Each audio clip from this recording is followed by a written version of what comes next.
Hey guys, welcome back to our channel. Hope you have a wonderful day. In today's video, I'm going to talk to you ways to avoid credit card debt.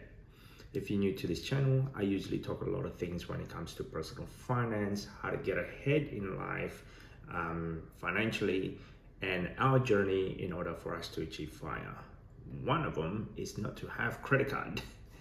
But if you do have a credit card, I started my journey with I do have I think like multiple credit cards. So this is how I did it, based on my personal opinion, based on my history and how I did it. So number one, when you have a multiple credit card, pay more than the minimum. I cannot stress you enough in terms of that, because it will help you in a little bit psychologically anyway. It will help you a long way. I used to do it in my spare change. So every week or so, when I have spare money, I just put that towards the whichever credit card that have balance owing on it. In the beginning, I chose the one that's got the highest owning on it. I had multiple credit cards at one stage, so whichever one's got the highest, I pay that off as soon as possible to avoid, I guess, the fees, or if not the interest charges.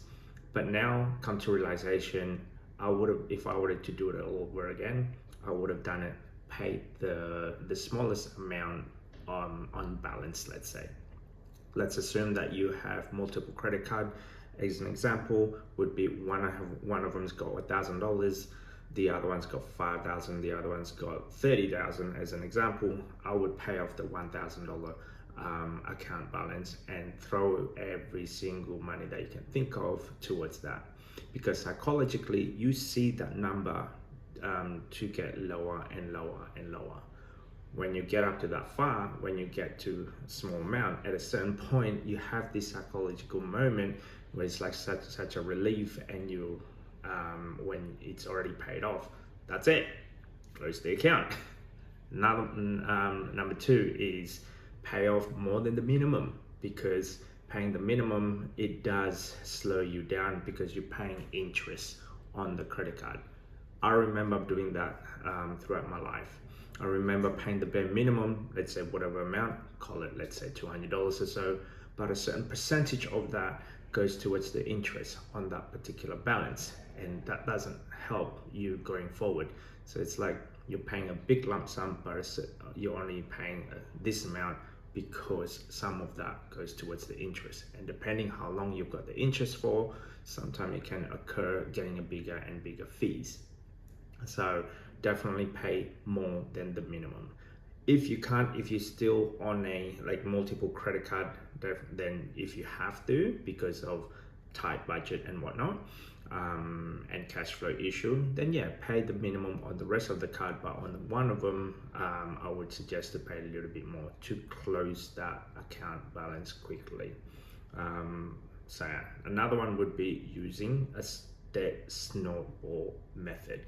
I did this again, going back to the 3-card scenario. One of them is $1,000, the other one's $5,000, the other one's, let's say, $10,000. The first one, I just pay that off as quickly as possible and pay the minimum on the other two. Now, what I usually do is once I paid off the very first one, then I go to attack on the second one, and then attack on the third one with whatever money left over from the first repayment, goes to the second one. So let's assume, on the numbers wise, let's assume that this one here, the first one is $100 is the bare minimum. I put, let's say that was what you pay, $100. So now, because you don't have this first payment anymore, you close that off, and then on the second one, you throw whatever the money coming out from the first one and pay this off as soon as possible. And then whatever the balance of these two, whatever you usually pay on these two, you throw it in on the third one. Just keep on going, one bill at a time, let's say, or one debt at a time, or one credit card at a time. The next one would be, now I did this, I did consolidate my debt. So what I did was I did a balance transfer between one multiple credit card into one credit card. Now, the only reason I did that is because it gives you I guess a breathing space when it comes to interest rate. Some of them give you introductory interest rate, or if not, you don't pay interest for a certain number of months or year. I had it, I think it's like 12 months balance transfer or so. However, during that 12 months, I'm just paying it off as soon as possible on that particular credit card, because this is like a free grace period where you don't pay any interest. At the same time, however, I've deleted or I closed off the other account balances. That helps a lot, because not paying the 20% interest on a credit card, at least every single money that is paying in, it goes towards the principal of the credit card. Paying off the balance, if you only got one small or one card, let's say, instead of having multiple cards, paying off the balance in full every month does help. This way, you do not incurring any fees. If you get a cashback from it, great. At least you get a discount for all of your purchases. But if it's not, then at least you're not paying any of the interest. Paying them on time, it is crucial. What I used to do is this. I'm using the same, back in the days, I have to go to the physical bank because I don't have an account with them. When I did a balance transfer, I've only got this particular credit card. A long time ago, I have to go every week, going to the bank account and keep on transferring that money and wait in line, wasted my half an hour of my lunch break going in line and pay off the debt every single week. But these days, I'm sure you can do a balance transfer online. So hopefully you can do that as well. Limit the number of cards. If you know that you are not good at paying off in full, when you have an offer from another bank or so, don't take it, or don't even apply or considering applying for a different card, because that doesn't help you in a long way at all. Plan your spending. For us, with looking at going on holiday, when we go on holiday, we budget how much we're going to have. We're actually already thinking what it'll look like in about 2 years' time, a holiday in about 2 years' time. Funny thing is, when we talk to a family member, some of them just looked at me and was like, you're already thinking about a holiday, you're already budgeting what it look like in 2 years' time. Yeah, I do budget in about 2 years' time. Not only a 12 months, we also, if it's a big spend, I have to budget that, because I don't want to have any surprises in about 2 years' time. Because the longer, the quicker that you budget it, the smaller amount that you have to save up for it. Avoid any new debt.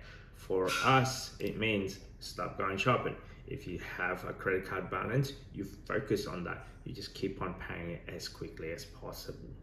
Avoid cash advances. Now, I can't stress you enough. I've seen some people's credit card statement, and I was shocked in terms of the fees that comes with cash advance. Now, I never done this in my whole entire life, but however, I have seen the numbers, and I actually just did a couple of research on one of the bank here in Australia, and here are the fees and the interest coming out from one of the bank. Each time you make cash advance transaction using credit card, you be charged at a fee. The fee charges is at $4 or 3% of the transaction amount, up to $300, whichever is greater. So a minimum is $4 or 3% and up to $300 in fees. So what does that mean? It means that if you're doing cash advance of $100 at 3%, that's at $3. However, the minimum charge is actually $4. So if you do, you'll get charged at $4 in that aspect. At $200, you get charged 3%, which is equivalent to $6. At $300, you get charged $9. So, and then at $500 cash advance, it goes up to $15, and it gets bigger and bigger. Not only you get charged with the fees, you're actually getting charged on interest. So let me read this out. As well as the fees, you also be charged interest on your cash advance. Interest is calculated per day and is payable each month. So you're getting charged every single day. So then, if you can, to avoid any temptation, is actually closing off the credit card. Back to the example of the three credit card that I mentioned previously. Once you pay off the very minimum debt, you close that off. Never open that again. Ever, ever. Never open it. Till this day, I haven't used credit card. I haven't used credit cards, let's say, for about 10 years or so. And life, it gets better when you don't have any debt. And if you can, while you're doing this debt snowball, let's say, ask for a lower interest rate. When you give a bank a call, sometimes if you just ask them nicely, you'll be surprised what they can do for you if you're a loyal customer. Some of them decide to go, okay, you know what, and some of them can't.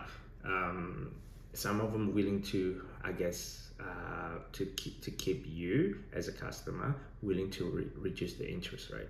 But it all depending how you play with them, and all depending on how good you are paying it off, or if not, paying the bare minimum. And when it comes to the payment cycle, let's say. But it all depends on the bank. If you can't, then definitely move to another bank doing the balance transfer, which what I did. So that's just my 2 cents based on my experience, ways to avoid credit card debt. If you like this type of content, guys, don't forget to subscribe, comment, and I will see you on the next video. Bye.